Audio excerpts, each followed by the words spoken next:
Is it working? Yep. Okay. Thank you all for coming. I appreciate you all being here today, and welcome.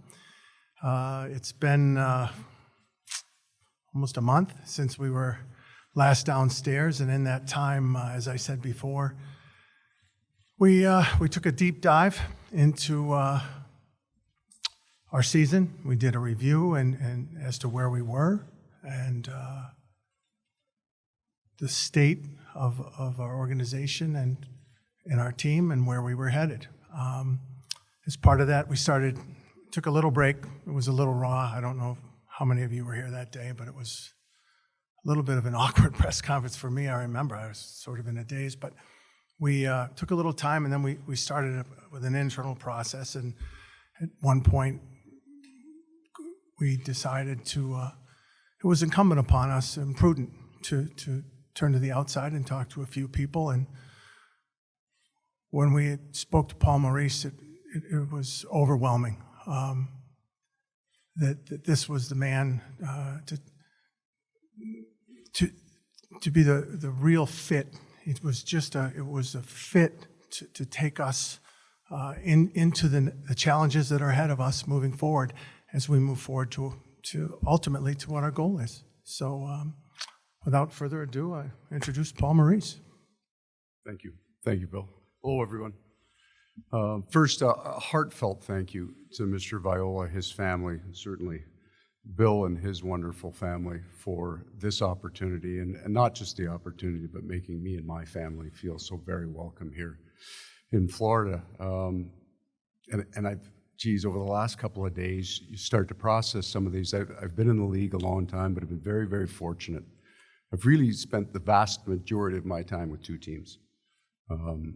And Bill just used the word fit, which is so appropriate for that time span. You know, Mr. Peter Kermanis Jr. in Carolina, along with Jim Rutherford, 13 years there, and Mr. Mark Chipman and his wonderful family, David Thompson and Kevin Cheveldayoff, that whole management group.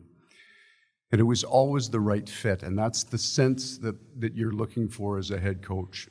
So Bill and I hadn't met before prior. Certainly we have, I wouldn't know, players and people in the organization that I know very, very well. And it's, I don't know, maybe the first 15, 20 minutes, you feel it. You feel that fit here.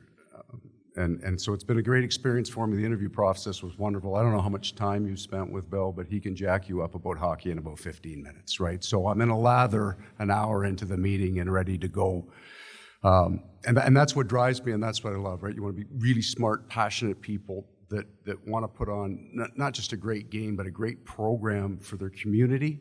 It's not just about winning hockey games. It's about building a destination franchise for the fans, not just the players that we can draw here, not just all the things that they can offer, but for the fans as well. And that passion comes out very, very quickly. So it was once it started for me, it was over. I was ready. I was all in. And then, of course, to be given this opportunity, it's humbling. We've got a lot of really strong pieces here. They've done some tremendous work here to get to where they are. And I'm honored and humbled to be a part of it. Thank you. At this time, we'll open it up for questions. We'll start with Steve Goldstein. Paul, Bill mentioned the fit from his standpoint. Why is it a fit from your standpoint, mainly on the ice, when you look at this team now and what you've seen from this team the last couple of years? So I think when you look historically at teams maybe where Florida is, there's a number of very powerful teams in this league, and Florida now is one of them. But even if you want to go back to Detroit in the mid-'90s, right? That's also true of Pittsburgh and what Tampa Bay went through. Amassing the talent comes first. It's a very difficult thing to do. It needs to be developed and gotten to a certain level. And then there is a next phase, and it's not necessarily measured by regular season points or goals for.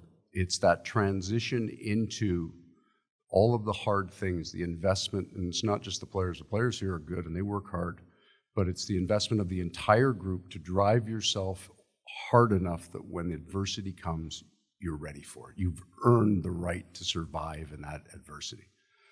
And I'm excited about that challenge, right? So I watched this team play quite a bit, really strongly in the playoffs last year, and watch the progression year to year. You have to be excited. As a coach, you see that and you want to be part of that next level. But they're in that group now, and I think, and it's also possibly the most difficult step to take, right? It is hard to get to that point that you believe you've earned the right to survive your adversity, and you fight through that. And that's a daily investment from the coaches, the players, management, all in every single day. And it's sometimes not easily measured, not necessarily easily measured in points. A guy like you who's been around the game an awful long time, you should be able to feel it. Certainly we would want our fans to feel it, an intensity in the game. But it's a challenge too, and an exciting challenge. But that fit is such a hard word to describe. But when you walk in, and like I said, you're ready to coach a game 5 minutes after talking to Bill, you want to be a part of that. Hi, Coach. Tim Reynolds with the Associated Press. Welcome, first off. It's been about 6 months since you left Winnipeg, and I'm just sort of curious what that process has been like for you. When did you realize that you needed to come back, or you wanted to come back? I guess, were you even certain that you wanted to take on a new challenge? What role did Bill and Mr. Viola play in assuring you that this was the right move? I guess can you take us through your process the last 6 months? So one of the things, a little bit of time and some experience in the league allows you to do is assess what your needs are as a father and a family man, and also a coach. What do I need in the next process? Because I'm looking to get to the next level too, right? I'm looking for that final push too. So you need some things on the outside to be a part of a process that you want to be a part of. And I took some time, and it was needed. I'd kind of run as hard and as long as I could I'd pushed that team to the point that it needed a new voice. I understood that. I've been in the game a while. I could feel it. It was a great experience there. I think they've built a beautiful team there, and the next voice will take them to the next place. So I'll just tell you the truth of how this happened. I'm watching a game at probably mid-January, and I'm flipping, right? I'm not being good about it. I'm not studying the game. I'm just doing what we all do, flipping for some action. Florida's on, I'm watching them play, and I said to my wife, that's a good team. That's an exciting team. And she says, does that interest you? And I said, yeah, that team interests me. And left it, okay? So next small piece comes down the road. My youngest is deciding where he wants to go to school in the fall. He gets accepted at the University of Miami, so I don't say a word, not one word to him, because I'm not, why would I say? I mean, God, you got some other great schools further north. I mean, we're in about 5 feet of snow at that point in time, and I'm thinking, hey, this could be good. You go to Miami, got to bring mom down to see you. This is going to work out well. So that happened. But even with that, I don't know about the fit, which would be primary for me in my profession. Probably 10 days ago, I have a phone call with Bill. And that's where the process started. And then I get off the phone and I'm ready. I can't explain it to you any better than that. You walk into a room, you talk to a bunch of men, they tell you their plans, and they've got them, right? They're working on things. They have a plan if this happens, a plan if this happens, and they're ready to work. And you're going, oh man, I want to be a part of this. So that switch got flipped real fast. And it wasn't from, I'm not coaching anymore. It was, I'm only going to a place that I think I can make a difference and I can be a part of something, a community, a team, a franchise, because I want that passion in my life too.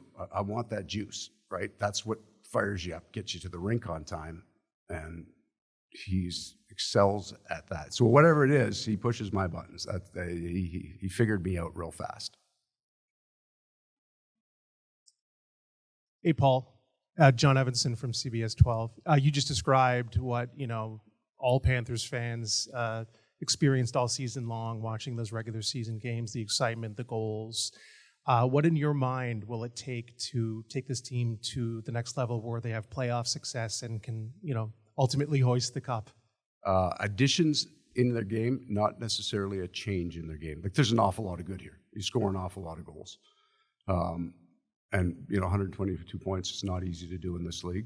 We would look at the 60-minute game maybe more closely than the 65-minute game or the shootout game in terms of where our team is at. producing wins and a style of game there. So I want to make sure additions, right? I love some of the offensive things that they do. There's be no curtailing completely on that. Creative players have to have room to be creative. But the entire other piece to this game, when you don't have the puck, and the attitude in that game, and it's not the team worked hard. Like I'm not sitting here, this is not a lazy team. These guys work and they compete. But the focus of 5 moving together distinctly and very, very quickly, repeatedly, right? Things that we can replicate. You can't always hit that seam pass through 9 people over a stick. Now, they've done it because we've seen them do it, and it's pretty darn cool when it happens. But that can't be your game plan in the playoffs. The playoff game changes completely. It's a different style. The rush game disappears. The net front becomes where all the battles are. So we have to add that to our game so that when we get to that, we have experience with it. And then the last is just that investment. So I'm talking about something that has to happen every day, right? That drive has to happen every day.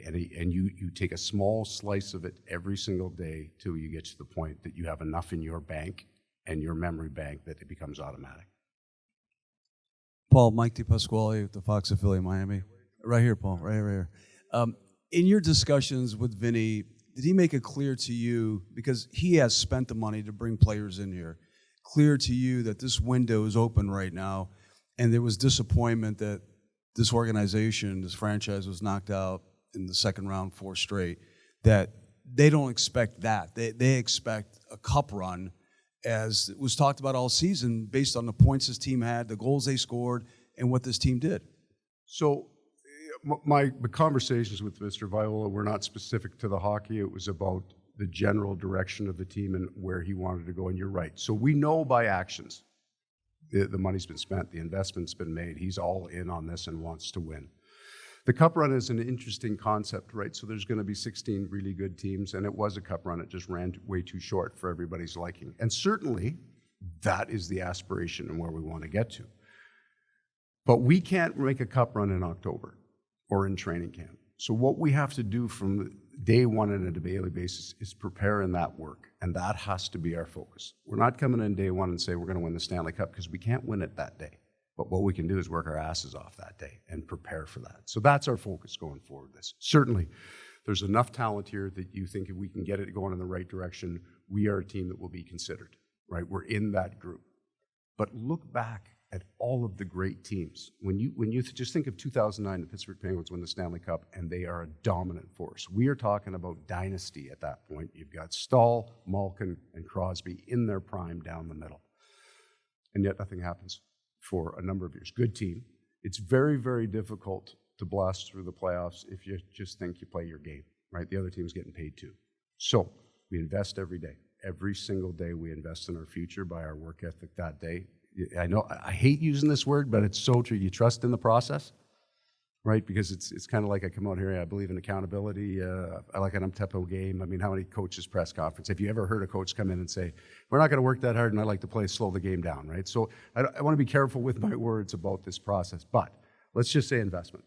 Every day, put it in the bank, hard work. And then when we get to the playoffs, and you've got to earn your right to get to the playoffs, but when you get there, you have a belief that you're good enough, that you've paid enough of a price. And that's when I think those teams turn the corner. Just curious, do you expect they had a very wide open offense? Are you going to keep that or become more defensive? What's your thoughts on? We'll be more defensive when we don't have the puck, right? But there are certain things, and the first answer is going to be no. That offensive part will probably be the secondary thing that I would weigh in on, because they've got a lot of skill here, and I want to see it work too from ice level, right? The style of game won't change that much offensively. But let's just talk about smart hockey instead of describing it as a high offensive play. If you're throwing a puck across the ice, in a tight part of the game at the wrong time, that's just not smart. But you've got skilled, smart players. They can make the decision. They can learn to make the decision. The payoff on this pass is right. I can push this now. I can do that. And they have a green light to do that. Anything odd man, that's the players. They have to be allowed. And why would you pull back a team offensively that has that kind of talent? But it has to be smart. And we will spend the year kind of deciding, is this right? Is this the smart play? Is this the best play? Let's make the best play. Sometimes the best play is the one you don't make. I know you've heard that before. But I would say that truly confident offensive players, when they're at their peak, cut plays off more often than you think. They don't make the play. It's not they go down and they get 100 opportunities, and that's why they got 60 points in 40 games. It's they make the right play. And they are willing, and they're willing actually to score a little bit less for the more team wins. Take those plays out. If you score them, God bless you. But let's not make plays that aren't smart. David Wilson from the Miami Herald. First of all, Paul, welcome to South Florida. Thank you. I actually have one for Bill. Obviously, a lot of experience for Paul, and that's a contrast just with Bruno getting thrust in as a first-time head coach last year. Just how important was that in the coaching search, looking for someone who has a wealth of experience, and how do you think that can manifest and help this team? Yeah, when I arrived, obviously Joel had a lot of experience when I got here, and not to kill this word, but it's a very accurate and applicable fit, right? And kudos to Bruno for taking charge of the ship and leading this team and getting us through the year, as was the case when I got here, with Joel, with the experience with this team and this group, and then looking forward to what we see on the horizon, the challenges that we're going to face with our cap, with re-signing some of the guys and trying to get this moving forward and achieve the next level. Experience is paramount. Yeah. Hey, Paul, welcome to Florida. It's Colby Guy from Floridahockeynow here. I just wanted to ask, during those latter days in Winnipeg, you mentioned how your love for the game was kind of waning there. What kind of brought it back, and is there any concern that it'd get to that point again? So, great question. I critique my own performance.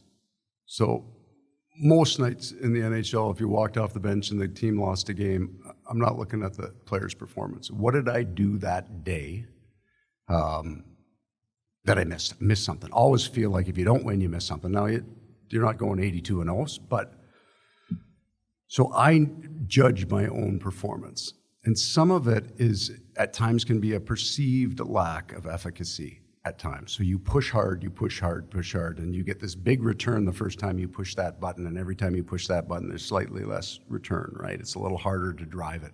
And I know, even though, God, those players never quit. They worked hard right till the end. I know that I wasn't producing at a level that I expect myself to produce. I expect myself to have an impact in the room and to be able to change things and push things. And I didn't feel I was having that effect. So on my own job performance, so that's where my love of the game comes. Come in and drive a group, right? Like, be a part of it. And I do. I love this game. But if you're coming to the rink now and you're not feeling that you're driving the group in a manner, you're not performing the way you need to perform, a part of this is experience. I know when they need a change. Unless you're winning Stanley Cups or driving right to that edge all the time, I think the coach's window is about 6 years, to be honest with you. Now, if you win Stanley Cups, you stay forever. If you're taking over a brand new expansion team, that you can build it. There are coaches that have done that. You can stay as long. But when you're in this window, you have to drive and you have to push. And at some point, they need a different voice. And hopefully, there'll be Stanley Cups here, and we can talk about this 6, 7, 8, 9 years from now. Who knows? And I've had 2 very long tenures where I felt, like the first time I got fired, it was 8 years, I think 9 years into my time in Carolina. And Jim Rutherford, who's, a great working relationship with me, said, Paul, we're going to make a coaching change. And I said, thank God, I'm tired. I'm burnt, man. I'm burnt. I gave everything I had at the office. It was over. So I like that idea, and I kind of hold myself to that. I'm going to push as hard as I'm going to push myself, and I want to perform to a certain level. And when I don't think I'm effective as a leader, and this doesn't happen over a weekend, man. Like, I'm aware of it. I was aware of it in the summer. Am I the right guy? You have to be the right fit. So even with all those long terms, there's going to come a time when you're not the right fit anymore, and the team deserves the right voice, right? The team comes first. So that's where I got to. So you don't love it when you're not performing. You can't feel good about yourself. You can't love the game. You get grumpy. You get angry all the time, and you're just just a lousy human to be around. I definitely got to that point, so it was the right thing to do in my mind. Bill, hi Bill. Once that feeling of raw, on some level at least, dissipated, and you got into this process and the process of analyzing the season and moving forward and the coaching search and all those things, I imagine that was probably a bit of an education for you. What did you learn in the last month about this team that maybe wasn't obvious? I guess, what was the biggest takeaway of these last few weeks when you look back and sort of look ahead at where you've been and where you're going?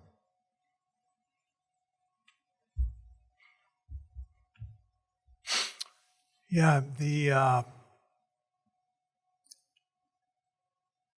biggest takeaway for me, and I think I can speak collectively for our group as we went through the process and did our dive, was as we look to the future and we really, really want to take the next step, is are we all, as an organization, willing to collectively, as Coach just said, every single day believe in the process, right?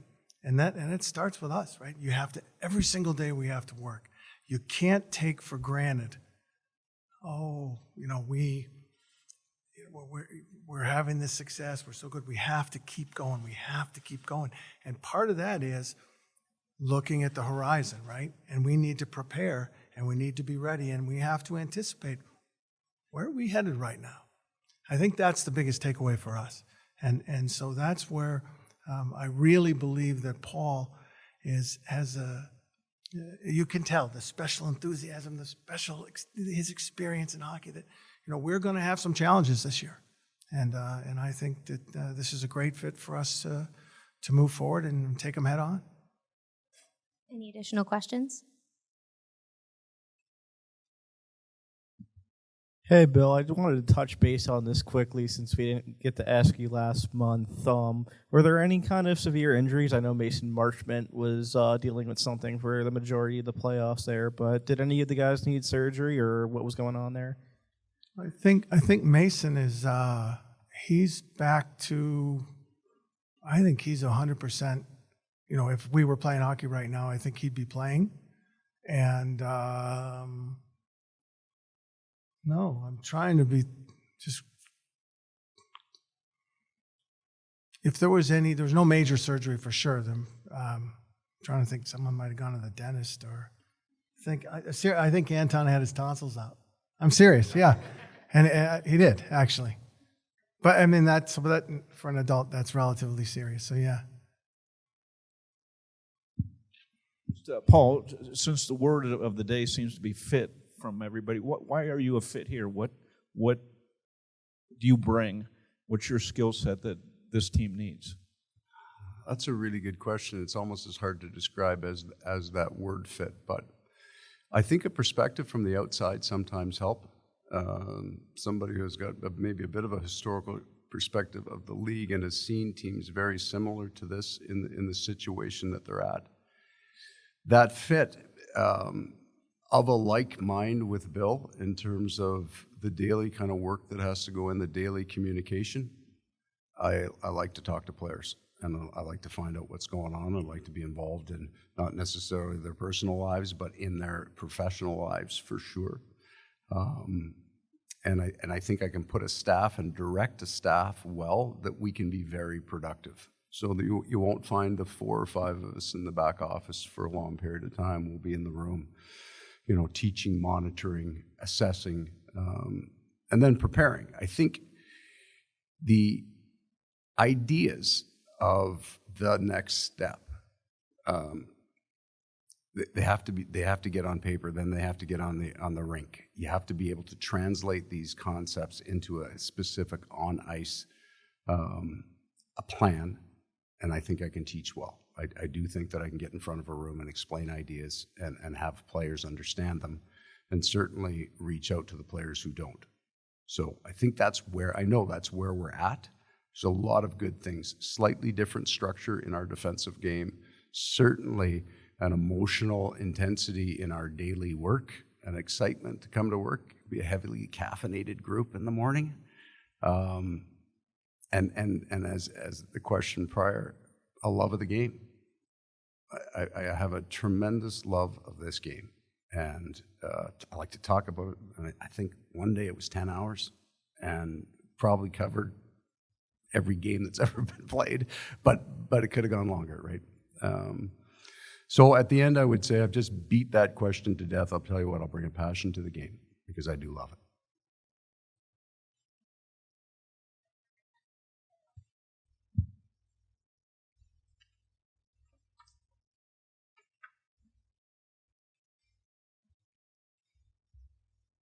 We're hugging.